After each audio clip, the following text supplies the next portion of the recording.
Assalamualaikum warahmatullahi wabarakatuh. Alhamdulillahi rabbil alamin. Wassalatu wassalamu ala asyrafil anbiya'i wal mursalin wa ala alihi wa sahbihi ajma'in. Rabbi shrah li sadri wa yassir li amri wahlul 'uqdatam min lisani yafqahu qawli. Saudara-saudara, tuan-tuan dan puan-puan, para pendengar sekalian, alhamdulillah insya-Allah pada hari ini kita akan menyambung tafsir surah Taha, iaitu bermula pada ayat yang ke-11, iaitu surah Taha, iaitu surah ke-20 daripada juzuk yang ke-16. Jadi kita sambung tafsir kita, insya-Allah. Mudah-mudahan ada manfaat ilmu. Kita sambung pada ayat yang ke-11 insya-Allah. Saya bacakan dulu. A'udzu billahi minasyaitonir rajim. Falamma ataha nudiya ya Musa. Yang bermaksud, maka ketika itu ia datang ke tempat api itu, ia dipanggil, wahai Musa. Nudiya ya Musa. Jadi tuan-tuan dan puan-puan, sebelum ini kita telah membicarakan bagaimana Nabi Musa alaihissalam yang tersesat dalam perjalanan ke Mesir. Nabi Musa alaihissalam di waktu malam yang gelap gelita bersama dengan isterinya, dalam menuju ke negara Mesir. Maka baginda Musa alaihissalam tersesat jalan dan dia melihat ada cahaya daripada gunung Tursina. Ada cahaya daripada gunung Tursina. Lalu kata Nabi Musa alaihissalam kepada isterinya, kamu tunggu, aku akan pergi ke bukit Tursina atau gunung Tursina itu mengambil api. Mudah-mudahan aku boleh membawa kepada kamu satu ataupun sesuluh api ataupun sedikit daripada nyalaan api itu, ataupun di sana aku mendapati orang yang boleh menunjukkan jalan. Lalu Allah menceritakan pada ayat yang ke-11, falamma ataha nudiya ya Musa. Ketika mana ia datang ke tempat api itu. Falamma, tak kala, ataha, Nabi Musa datang kepadanya, nudiya ya Musa, maka Nabi Musa diseru. Nabi Musa diseru, wahai Musa. Kemudian Allah menyatakan ayat ke-12, Inni ana rabbuka fakhla'na 'alaik innaka bil wadil muqaddasi tuwa. Inni ana rabbuk. Kata Allah kepada Nabi Musa alaihissalam, Inni ana rabbuk. Wahai Musa, akulah Tuhanmu. Inni ana rabbuk. Akulah Tuhanmu, kata Allah. Sesungguhnya aku ini Rabbmu, akulah Tuhanmu. Yakni yang berbicara dan berfirman langsung kepadamu. Maka Nabi Musa alaihissalam, sebab itu Nabi Musa ini dikatakan Nabi yang bercakap dengan Allah. Wa kallamallahu Musa taklima. Nabi Musa bercakap dengan Allah subhanahu wa ta'ala. Macam mana percakapan itu? Wallahu alam. Kita serahkan kepada Allah Ta'ala. Nabi Musa bercakap dengan Allah. Itu saja yang kita boleh faham. Macam mana Allah membalas kepada Musa? Wallahu a'lam bissawab. Yang penting kita faham bahawa Allah bercakap dengan Nabi Musa alaihissalam. Bagaimana percakapannya? Serahkan kepada Allah Ta'ala. Itu kita tak boleh nak membahas dengan lebih panjang. Allah bercakap dengan Musa, kita faham gitu cukup. Baik. Kemudian Allah menyatakan fakhla'na 'alaik, maka tanggalkanlah kedua terompahmu. Mana kedua kasutmu. Wahai Musa, kamu nak bertemu dengan aku, tanggalkan terompahmu ataupun kasut kamu itu. Maka para ulama salaf mengatakan kenapa terompah itu diperintah oleh Allah untuk menanggalkannya. Ya. Maka kata ulama salaf sebabnya ialah kedua terompah itu berasal daripada kulit keldai yang kurang baik. Kulit keldai yang kurang baik Allah perintahkan tanggal. Itu tak sesuai dipakai untuk bertemu dengan Allah Subhanahu wa taala di tempat yang mulia, bertemu dengan Allah di tempat yang mulia itu. Maka para ulama membahaskan lagi, bila Nabi Musa bercakap dengan Allah di Bukit Tursina, adakah bermakna Allah Ta'ala bertempat? Itu. Ya, itu masuk dalam ilmu tauhid.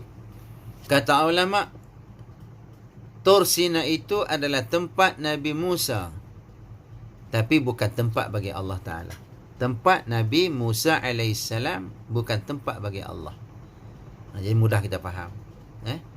Allah Subhanahu wa taala wujudullah bila makan, adanya Allah tidak berhajat kepada tempat. Adanya manusia berhajat pada tempat. Kita berhajat kepada tempat, kena duduk tempat, duduk atas kerusi, duduk dalam bilik, ya, tidur atas katil umpamanya. Kita manusia berhajat pada tempat, dan tempat itu makhluk. Manakala Allah Ta'ala tidak berhajat kepada tempat, ya, kerana tempat itu benda yang baharu. Kata ulama, di Bukit Tursina bukan tempat Allah. Bukit Tursina tempat Nabi Musa alaihissalam. Sama juga Nabi naik Isra' Mi'raj ke langit. Langit bukan tempat bagi Allah, tapi langit tempat bagi Nabi Muhammad sallallahu alaihi wasallam bertemu dengan Allah Ta'ala. Tapi Allah Ta'ala wujuduhu bila makan, adanya Allah tak berhajat kepada tempat, tak berhajat kepada arash, tak berhajat pada semua makhluk. Tempat-tempat itu semuanya adalah makhluk. Dan Allah Ta'ala wujud sejak azali sebelum makhluk itu wujud. Sebelum langit wujud, sebelum arash wujud, sebelum Tursina wujud dan sebagainya, Allah Subhanahu wa taala wujud, dah ada dah, Allah Taala dah ada dah wujud dah sejak azali.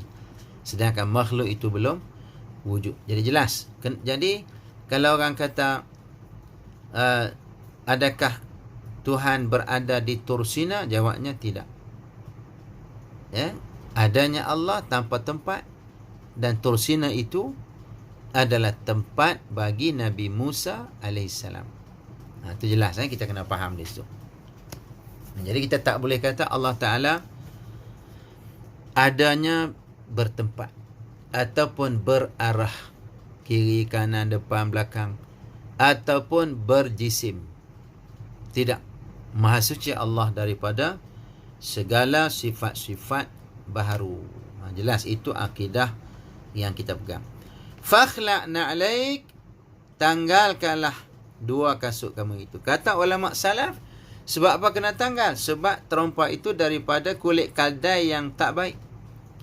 Menunjukkan tuan-tuan, kalau kita nak pakai kasut ni, pakai kasut yang baik, yang berkualiti, yang menjaga kesihatan kaki kita, bukan yang mencederakan. Ya, itu satu. Ya, kemudian kata setengah ulama, kerana apa diperintahkan menanggalkan kasut? Kerana kerana penghormatan kepada tempat di mana dia bertemu dengan Allah Subhanahu wa taala. Penghormatan kepada tempat itu. Kamu nak bertemu dengan Allah, kamu kena menghormati tempat itu. Tanggalkan kasut.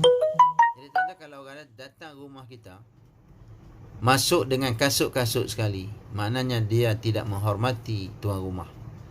Dia tidak menghormati tuan rumah. Nak masuk dalam rumah kita, tak tanggal kasut. Begitulah. Maka fakhla'na alaik. Maka Nabi Musa diperintahkan tanggalkan kasut. Baik, ada juga berpendapat agar Nabi Musa menginjak langsung tanah suci itu dengan kedua kakinya dalam keadaan tidak beralas kaki. Itu kata dalam tafsir Ibnu Katsir. Ya. Itu sebab Allah suruh tanggalkan kasut. Fakhla' na'alaik. Innaka bil wadil muqaddas tuwa. Sesungguhnya kamu berada di wadi, di satu tempat, wadi muqaddas yang bernama Tuwa.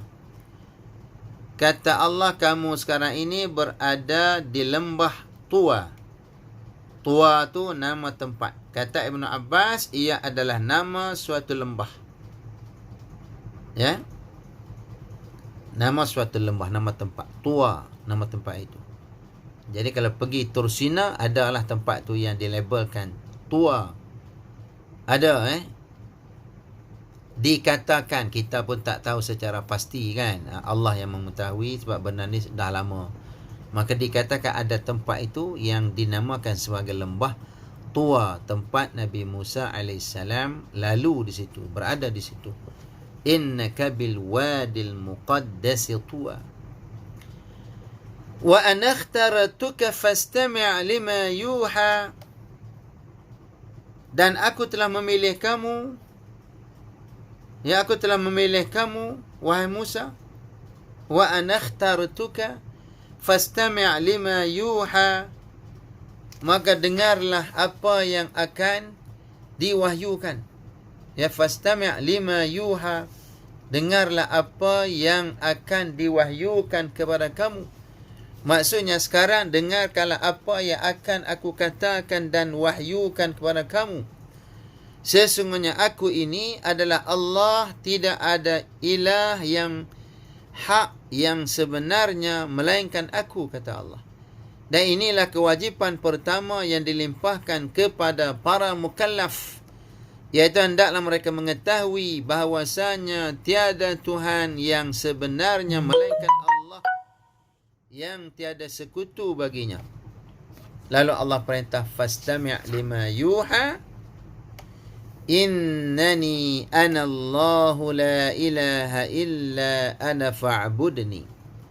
Kata Allah, innani ana Allah, akulah Allah, tidak ada Tuhan melainkan aku. Fa'budni, hendaklah kamu menyembah aku. Wa aqimis salata li dhikri, tunaikanlah salat kerana mengingati aku. Maka para ulama menyebutkan, Allah berfirman kepada Musa, wahai Musa, apakah kamu tahu mengapa aku mengistimewakan dirimu di antara semua umat manusia untuk aku ajak berbicara langsung kepada aku? Ini disebut dalam kitab tafsir Ibnu Katsir. Ya. Tidak, jawab Musa. Musa kata tidak. Tuhan kata, adakah kamu tahu aku mengistimewakan kamu, memilih kamu untuk ajak berbicara langsung dengan aku, yakni dengan Allah Subhanahu wa taala. Nabi Musa kata, tidak tahu ya Allah. Aku tidak tahu apa sebab engkau pilih aku untuk berbicara. Allah berfirman, kerana tidak ada seorang pun yang bertawaduk, merendah diri kepadaku melebihi daripada diri kamu. Kata Allah, ini para ulama sebut, ya. Allah berfirman kepada Musa, ya, wahai Musa, kerana apa aku pilih kamu? Kerana kamu adalah seorang yang sangat bertawaduk. Tak ada seorang pun di kalangan makhluk-makhluk manusia-manusia zaman kamu ini yang setawaduk macam kamu ni. Kamulah orang yang paling tawaduk, merendah diri kepada Allah. Karena itu aku memilih kamu untuk berbicara denganku, kata Allah Ta'ala. Ya, mafhum daripada kata-kata yang disebut dalam kitab tafsir Ibnu Katsir ini. Ya, mana Nabi Musa ni seorang yang tawaduk. Di sini tuan-tuan, sifat tawaduk Nabi Musa menyebabkan Allah pilih untuk bercakap dengan Allah. Maka kerana itu kita ni bersifat tawaduk, mudah-mudahan Allah Ta'ala pilih kita. Lepas tu cakap jangan sombong, jangan bongkak, jangan rasa hebat, jangan rasa lebih. Mudah-mudahan Allah Ta'ala pilih kita untuk menjadi tetamunya di Makkah Al-Mukarramah, atau Allah Ta'ala pilih kita untuk memberikan keredaannya kepada kita. Maka sifat tawaduk itu adalah sifat yang sangat penting. Merendahkan diri kepada Allah, sifat yang sangat penting bagi orang-orang yang beriman dengan Allah Subhanahu wa Ta'ala. Mudah-mudahan kita menjadi pilihan Allah Ta'ala. Lalu sikit lagi, Allah kata fa'budni, sembahlah aku. Yani esakanlah aku dan sembah aku dengan tidak membandingkan atau menyekutukan dengan selain daripada aku. Wa aqimis salata li dzikri, dan tunaikanlah salat untuk ingat kepadaku. Tunaikanlah salat untuk mengingati Allah. Artinya, dirikanlah salat untuk ingat kepadaku. Dan ada juga yang menyatakan bahawa artinya dirikanlah salat pada saat engkau ingat kepadaku. Ya? Jadi dirikanlah salat. Kadang-kadang kita ni lupa pada Allah. Maka hendaklah kita bangun salat supaya kita ingat kepada Allah Ta'ala. Kadang-kadang kita lalai, kita leka. Jangan lupa, ya, pergi ambil wudu, tunaikan salat supaya kita ingat pada Allah. Kerana salat adalah nadi dan kekuatan dan nyawa bagi seseorang manusia itu. Tanpa salat, tiada nadi kita, tiada kekuatan di dalam diri kita. Maka hendaklah kita menunaikan salat untuk kita ingat pada Allah. Maka Allah ingat pada kita dan Allah akan memberikan kekuatan kepada kita, insya-Allah. Sekadar itu dulu yang dapat disampaikan. Mudah-mudahan ada manfaat. Wabillahi taufiq wal hidayah. Assalamualaikum warahmatullahi wabarakatuh.